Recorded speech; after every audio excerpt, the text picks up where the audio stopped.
त्या काळाची अस्पृश्य समाजता. समाजावर प्रेम करणारा नव्हता. समाजानं समाजावर प्रेम करावं. प्रेम संपलंय. माणसं एकमेकाला गोळ्या घालतात, मारतात. समाजामध्ये सगळ्यात जास्त जर काही नसल तर प्रेम नाही आहे समाजात. बाकी सगळ्या गोष्टी आहेत. प्रेम संपलंय. त्या काळामध्ये प्रेम संपलेलं होतं. ब्राह्मण वर्गाने सगळ्यांनी एकत्र मिटिंग बसवली नागघाट या ठिकाणी पैठणमध्ये. काय महत्व आहे हो. रेड्याच्या मुखातून वेद बोलवणारा सत्पुरुष आपल्या वारकरी संप्रदायामध्ये.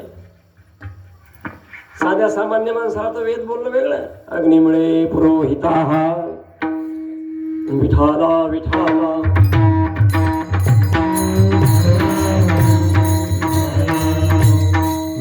सांगण्याचा मुद्दा असा आहे, परिपाहे बीज असं अंगी ऐसे बाळ, अंगात एवढं बाळ.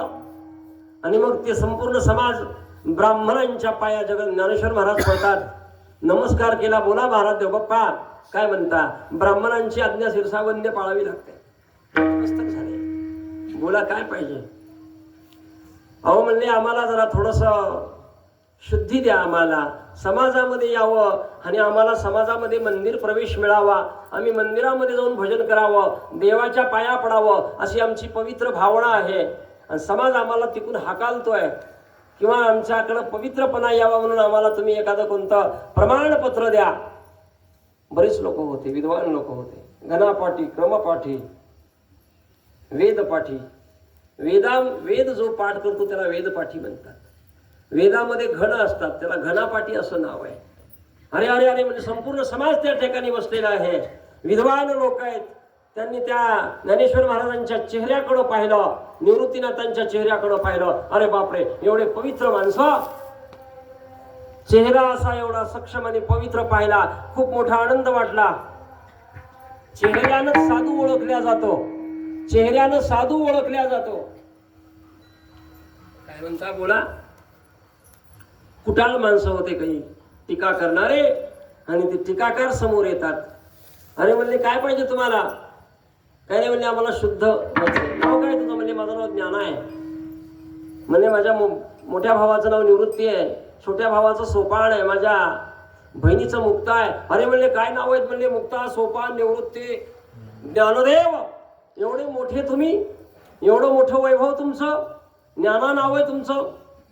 पुढून एक हाल्या येत होता. पाण्याची पकाल वाहणारा हाल्या होता. आणि हा पाण्याची पकाल वाहणारा हाल्या, या हाल्याकडं त्यांनी पाहिलं सगळ्या लोकांनी. म्हणजे या हाल्याचं नाव पण ज्ञानाचं आहे. त्यांचा तुमचा आत्मा एक आहे का? हो. तुम्हाला जर त्याला जर मारलं तर तुमच्या अंगावर उमटेल का? म्हणजे निश्चित. चापकाचे रट्टे दिले त्या असणाऱ्या हाल्याला. हाल्याच्या अंगावर चापकाचे पूर्ण ओळ उमटले. त्यावेळेला ज्ञानोबरायांच्या पण अंगावर ओळ उमटले. सगळे नवल झाले. अरे म्हणजे हे काय बंगाली विद्या का काय विठवलं?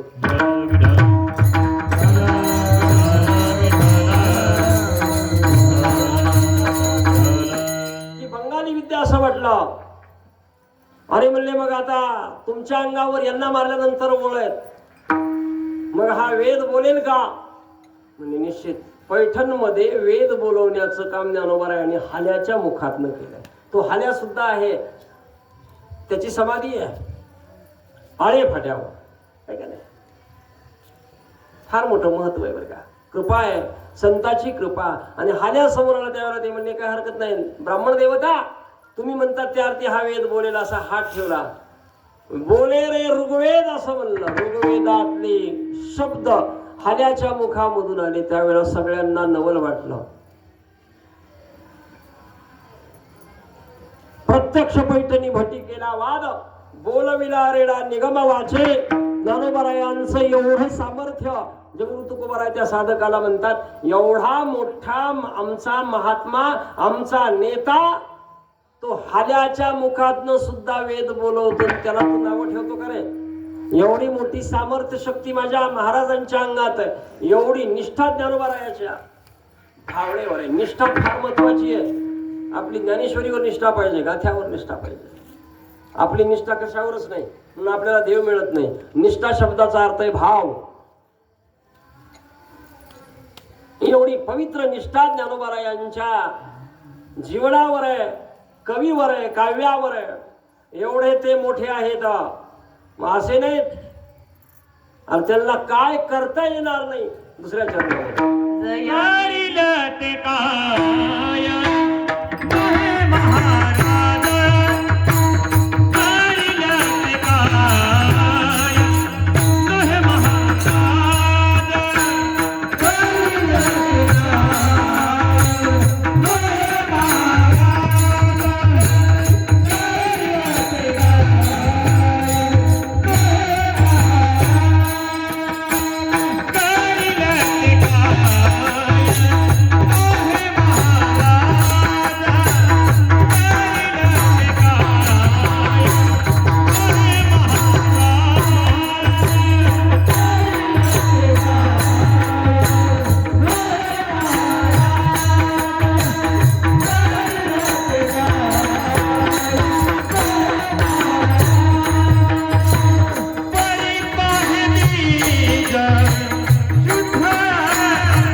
चरणाच्या शेवटच्या टोकामध्ये फार सुंदर प्रमाण आहे बघा. आणि परिपाहे बीज शुद्ध अंगी,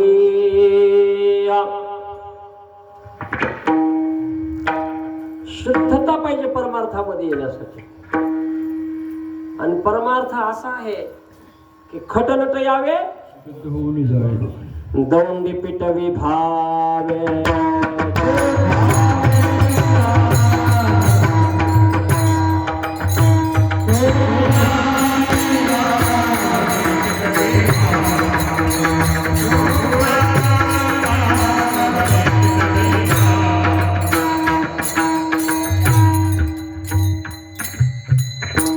शुद्धता पाहिजे. ज्ञानेश्वर महाराजाबद्दल जगदूत तुकोबाराय म्हणले, अरे तू नुसतं गेलास आणि पायाच पडलास, तुझ्याबद्दल शुद्धता नाही, तुझी शुद्धता नाही, तू चांगला नाहीस. देव सुद्धा आपला चांगुलपणा पाहतो. समाजामधला चांगुलपणा संपला हे लक्षात ठेवा. वाक्य लक्षात आलं तुमच्या बोलण्याचा टाका. समाजामधला चांगलेपणा संपून गेलाय. चांगलेपणा समाजामध्ये राहिला नाही. कलियुगामुळे चांगुलपणा संपून गेलाय. जोपर्यंत माणसामध्ये चांगलेपणा येत नाही का तोपर्यंत सत्याचा परिणाम होणार नाही.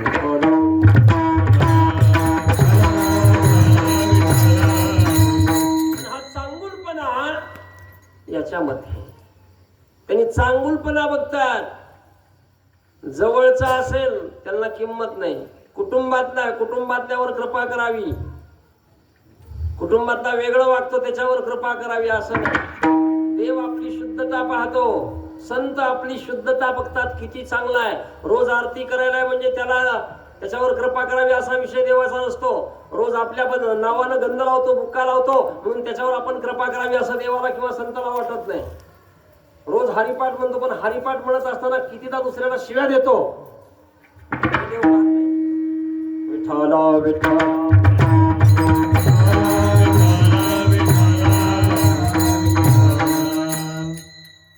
हरिपाठ म्हणताना कितीदा मोठ्यानं बोलतो, कितीदा रागावून बोलतो, मधीच हरिपाठ कसा बंद टाकतो हे देव पाहतो. नाम जप जपत असताना माळेचे किती मणी कशा पद्धतीने ओढतो, कीर्तनात बसल्यानंतर कितीदा डोळ्याला डोळा लावतो. कीर्तनात झोपणं हे महापाप आहे काका, पाप आहे पाप. होते आड पाप ते. ही जी आपली शुद्धता आहे का, संत आपल्यावर कृपा का करत नाहीत, संत आपल्यावर का आशीर्वाद देत नाहीत, किंवा आपल्यावर संत कृपा का करत नाही, तर आपली पवित्र भावना नाही हे ठाम ठोक या चरणातून लक्षात येतं. परिपा हे तुझं शुद्ध आहे. मग काही रेड्या शुद्ध होता का? रेड्या काही खात होता. अरे म्हणले या जन्मातला शुद्ध नसेल, पण गेलेल्या जन्मातला तो शुद्ध असेल. गेलेल्या जन्मातली शुद्धी आहे. आंघोळ करून अंग शुद्ध होईल, पावडर लावून चेहरा शुद्ध होईल. ब्युटी पार्लर चालू आहे सगळीकडे, मोठमोठे पावडर लावायचे शुद्ध.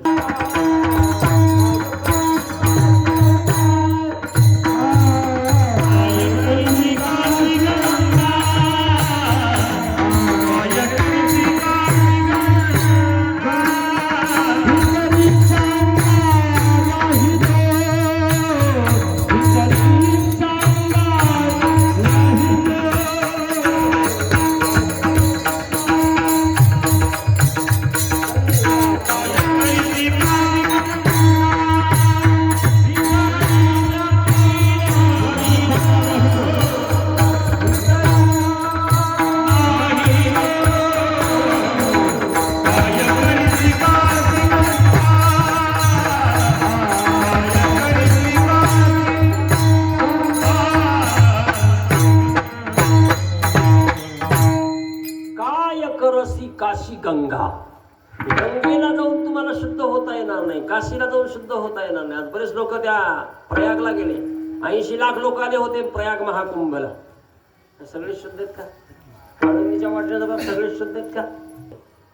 त्यावेळेला पांडुरंगाला नामदेवराय म्हणले, देवा अरे तो किती निष्ठुर आहेस ना, लक्ष द्या थोडं, किती कडू आहेस रे तो. काय झालं? अरे लाखो लोक तुझ्या पाया पडतात आणि यांना एकालाही मुक्ती देत नाहीस तू. नामदेवराय नामदेवराय पांडुरंग परमात्मा म्हणले, नाम्या, गोडीनं बोलायचे, नाम्या शब्दामध्ये. एकदा माझ्या जागेवर भरून बघ. द्वादशी दिवशी नामदेवरायाला 12 घंटे पांडुरंगानं त्यांच्या जाग्यावर उभं केलं, असा इतिहास. आणि फक्त दिव्य नजर दिली, पाया पडणाऱ्याचा शुद्धता बघायची. नामदेवरायांनी त्या पाया पडणाऱ्याकडे बघायचं. 100% बेशुद्ध, अशुद्ध सगळं. येणारा समाज एवढा बेकार वाटला नामदेवरायाला. नामदेवराय उतरले, म्हणजे देवा आतापासून तुला कधी म्हणणार नाही रे बाबा मी याला कृपा कर म्हणून. आपण काही म्हणजे असे झकपॅक स्वरूपात येतो, माळ घालतो म्हणजे शुद्धच आहेत का, असं नाही. आपल्यापेक्षा इतर लोकही शुद्ध आहेत. संप्रदायामध्ये अशी काही स्थिती झाली आहे, गळ्यात माळ असून सुद्धा शुद्धता नाही. वा, चित्त शुद्ध नाही. शुद्धता नसल्यामुळं आपण लावलेला बुक्क्याचा आपल्यावर उपयोग नाही, परिणाम नाही. हरिपाठाचा परिणाम नाही. किती 50 वर्षानं, बऱ्याच वर्षानं हा सप्ताह आहे ना, अंगद मामा म्हणले ना, खूप दिवसात. एवढे सत्यांचं महत्व आहे, पण शुद्धता नाही. जगद्गुरु तुकोबाराय म्हणले, हे सगळे शुद्ध नाहीत, चांगले नाहीत, नम्र नाहीत. म्हणून मानवी जन्मामध्ये या गोष्टीचं फार मोठं महत्व आहे. पण जगद्गुरु तुकोबाराय म्हणले, अरे तू आला पण शुद्ध नाहीस. म्हणजे रेडा शुद्ध होता गेलेल्या जन्मामध्ये. शुद्ध असल्याशिवाय देव जवळ घेत नाही, शुद्ध असल्याशिवाय संत जवळ घेत नाही. आणि ते काय करणार नाही, ते काही करू शकतात. कोल्हापूरमध्ये एक गाव आहे बघा, एवढा दृष्टांत सांगतो. माणसा स्टेटसवर दिसला, सात्विक स्वभाव होता त्यांचा. माझी काही गाठ पडली नाही, पण त्यांच्या त्या संबंध आले नाही. त्यांचा त्या संबंध यांच्या स्टेटसवर ना आला. चांगले होते स्वभावामध्ये, परमार्थामध्ये योगदान, आणि ब्राह्मणाचं योगदान असावंच. ब्राह्मणाला सांगितलं म्हणले. आणि मग ती दोघही गेली, ती राणी गेली आणि ती दाई गेली. तिनं सांगितलं म्हणले आता उद्या ही बाळंतीण होणार आहे. जर मुलगी झाली तर हिला आम्ही मुलाचे कपडे देणार आहेत आणि मुलगा म्हणून राजाला सांगणार आहे. आणि एवढं सांगा की राजाला तुम्ही असं सांगा की तुम्ही जर मुलाचं मुख पाहिलं तर 2 मिनिटात मारणार. ठीक आहे. मग अगोदर घर भरलं त्याचं. या मुलाला पाहू नका, अशा नक्षत्रावर या मुलाचा जन्म झालाय. हा मुलगा जर तुम्ही पाहिला तर 2 मिनिटात तुमचा प्राण झाला. किती मिनिटात? 2 मिनिटात माझा प्राण झाला. नवल वाटलं, अरे बापरे 2 मिनिटात म्हणजे मुलगाच पाहणं नको. झाला ना मुलगा, समाधान. राणीला राजगादी दिली, राणीचा सन्मान केला, मुलगा झाला. आणि त्या राणीनं त्या मुलीला मुलाचे कपडे साधारणतः 19, 25, 22 वर्षापर्यंत होईपर्यंत त्या मुलीला मुलाचेच कपडे, सगळं काही असणारे मुलांचे अलंकार. आणि मग मुलाच्या भाषेमध्येच ती मुलगी बोलू लागली. राजाही धन्य वाटू लागला, राजालाही काही थांग पत्ता लागला नाही. पण मग राजानं मुलाचं लग्न जमवलं. किती नवलाव आहे. करील तो काय घडलेली घटना बरं का कोल्हापूर जिल्ह्यामधली. महत्व आहे हो आपल्या वारकरी जीवनाचं, फार मोठं महत्व आहे याच्यामध्ये. आणि मग लग्न जमल्याच्या नंतर मुलगा म्हणून लग्न जमवलं. गुप्त नाव जयश्री ठेवलेलं होतं. पण आता मग नेमकं मुलगा आहे, मुलगा आहे, मुलगा आहे, मुलगा आहे, जय म्हणायचे सगळे. जय जय जय जय झाला.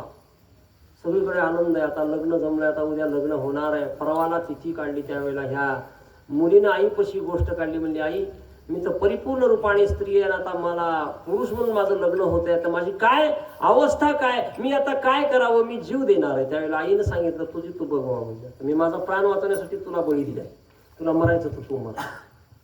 ती मुलगी आत्महत्या करण्याकरता जाते. एक आंब्याचं झाड पाहिलं उंच, दावं घेऊन गेली. आता मरणार आहे, मरायचं. तेवढ्या अवधीमध्ये ज्ञानोबाराय, नामदेवराय सगळ्यांची दिंडी आलेली आहे. ज्ञानोबा माऊली तुकाराम.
नंतर फाशी घेऊ म्हणले, अगोदर महाराजांचं दर्शन घेऊ.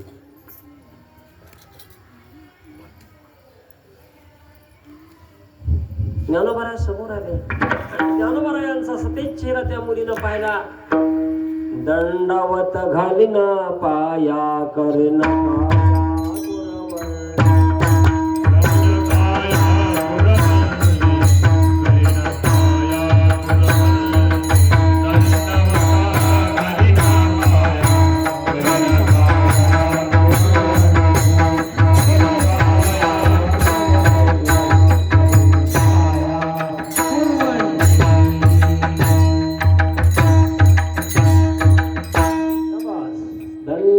घालीन पाया.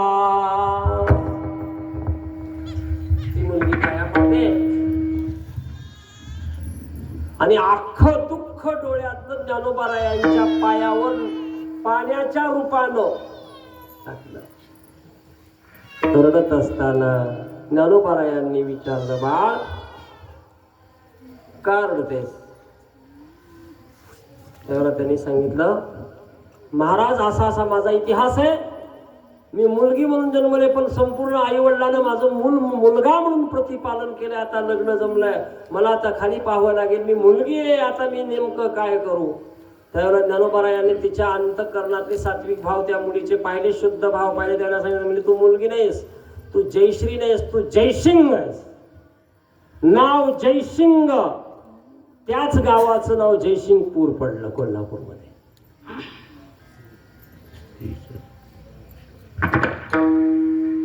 निमिष मात्र देह पालटला, स्त्रियाचा तो केला पुरुष उभा.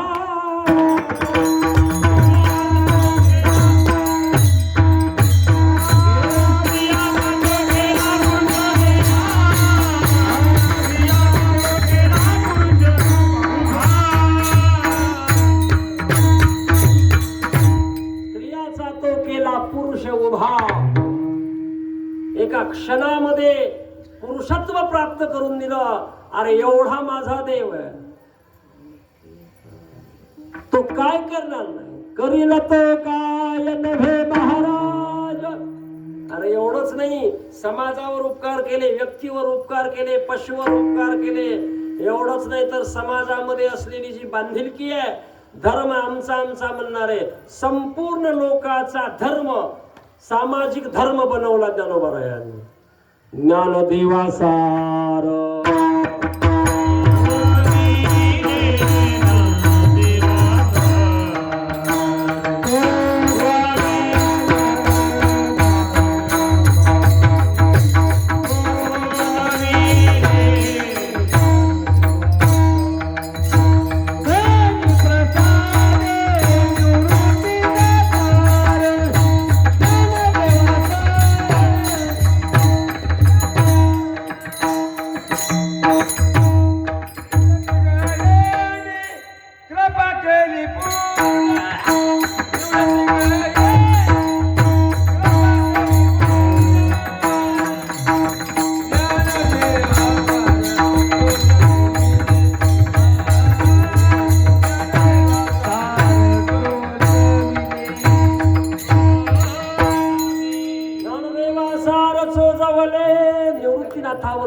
निवृत्तीनाथाने यांच्यावर कृपा केली.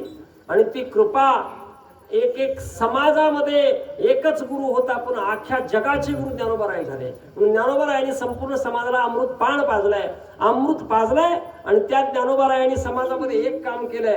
ते काम म्हणजे फक्त कोणतं असेल तर मुक्ती देण्याचं काम केलंय, समाजामध्ये परमार्थ शिकवण्याचं काम केलंय. ज्ञानोबाराय होते म्हणून आज आपण ज्ञानेश्वरी वाचतो, ज्ञानोबाराय म्हणून आपण टाळ वाजवतो, ज्ञानोबाराय आज म्हणून आपण आज ज्ञानदेवा घर चिदानंदी असं फार मोठं कौतुक ज्ञानोबारायांचं आहे. तिसऱ्या चरणामध्ये त्यांनी दयाने घातली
वैष्णवांची. ज्ञानोबारायांचं छत्रपती शिवाजी महाराजांचं काम एक आहे, रामदास स्वामींचं आणि शिवरायांचं काम एक आहे. शिवरायांनी समाजाकरता साध्या सामान्य माणसापासून एक सेनापती पदापर्यंतच्या लोकांना एक फार मोठा बहुमान देऊन टाकला. तसं वारकऱ्यापासून विद्वत्ता प्रचुर पवित्र अशा माणसाची धारणा किंवा माणसं पवित्र ज्ञानोबारायानं बनवले. मुक्ती प्रत्येकाच्या ओंजळीमध्ये टाकली अशी पवित्र भावना ज्ञानोबारायानं केली. प्रत्येकाला मुक्ती दिली आहे. ज्ञानोबरायासारखे उपकार कोणाचे नाहीत. हरिपाठ समाज सामान्य लोकांसाठी हरिपाठ आहे. विद्वान लोका करता ज्ञानेश्वरी, अति जास्त विद्वाना करता चांगदेव 65 अमृतानुभव आहे. हे सगळे ग्रंथ ज्ञानोबरायाने निर्माण केले. 700 वर्षापूर्वीचा समाज वेगळा आणि हा समाज आपल्याला जे जीवन जगता आलं नसतं. समाजामध्ये पवित्र भावना किंवा मुक्ती म्हणजे काय तर भजन करून सुद्धा मुक्ती मिळते, टाळ वाजून मुक्ती मिळते. तुका म्हणे नामापासी चारी मुक्ती ऐसे बहुता ग्रंथी बोलिले. विठ्ठल विठ्ठल मना वेळोवेळा हा सुख सोहळा स्वर्गी नाही. भजन करणाऱ्यामध्ये सुद्धा मुक्ती आहे. असं फार मोठं साधन वारकरी संप्रदायाचं त्यांनी जोडून दिलंय. पवित्र भावना बनवली आहे. आणि ही भावना जगद्गुरु तुकोबाराय म्हणले की आमच्या खरा नेता वारकऱ्यामधला खरा एकमेव नेता असतील तर ज्ञानोबाराय आहेत. आणि त्यांना काय करता येणार नाही. ते महाराज आहेत, शुद्धता पाहतात, रेड्याला सुद्धा वेद बोलवतात, एवढी त्यांची पवित्र भावना. आणि मग अशा पवित्र व्यक्तीच्या किंवा संताच्या दरवाजामधून तुम्ही आलात म्हणजे तुमच्याकडं वेढे पण आहे. तुम्ही काय असे सामान्य आहेत, पण तुम्हाला माणसाची पारख कळत नाही असं यांनी सांगितलं. ते ठिकाण पण या शेवटच्या चरणामध्ये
काय उणे, तिथे म्हणजे त्या जागेचा निर्देश केलाय.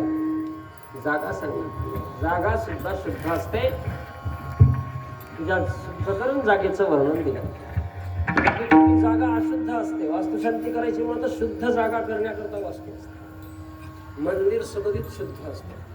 तसं 100% 24 तास शुद्धतेची ऊर्जा ज्या गावामधून आपल्याला मिळते, ती ऊर्जा म्हणजे शुद्धतेची ऊर्जा आळंदीमध्ये. तिथे सुखा काय उणे, तिथे म्हणलाय जागा दाखवली. ज्या जागेवरून तू आलास त्या जागेमध्ये शुद्धता जास्त आहे, म्हणून माणसं पवित्र होण्याकरता या मंडपामध्ये येतात. या मंडपामध्ये कौरव जरी आले तरी पांडव होऊन जाते, असा मंडप आहे. आलं लक्षात तुमच्या? कौरव जरी आले या मंडपामध्ये तर कौरवाच्या अंगात पांडवपणाची पवित्रपणा येईल. पांडव तांडव करणारे कौरव अशी पावर आहे. हा मंडपच असा आहे. या मंडपाची पवित्र शोभा ज्ञानराजांच्या माध्यमामधून आहे, तुकोबारायांच्या माध्यमामधून आहे, भावनाथेश्वराच्या माध्यमामधून आहे. सर्व वारकऱ्यांचा टाळकरी वृंदांचा एक सूक्ष्मपणाने ऊर्जा आहे. आणि ही सर्वांच्या चरणावर झालेली समर्पण सेवा या ठिकाणी करतो. उशीर आल्याबद्दल क्षमा मागतो सगळ्यांना, क्षमस्व होतो. करील तो काय नव्हे महाराज, परिपाहे वेद शुद्धांगे परमादरणीय भावटणा गावांच्या माध्यमामधून सूचना आमच्या अंगत महाराज लोमटे यांना दिली. लोमटे महाराजांनी मला सूचना दिली. त्यांचा आमचा संबंध भिलेगावच्या माध्यमामधून, गावातल्या माध्यमामधून. मी काय असा आमचा 10-5 जिल्ह्यात उडत आलेला महाराज नाही आहे, साधा सामान्य महाराज आहे आमचे.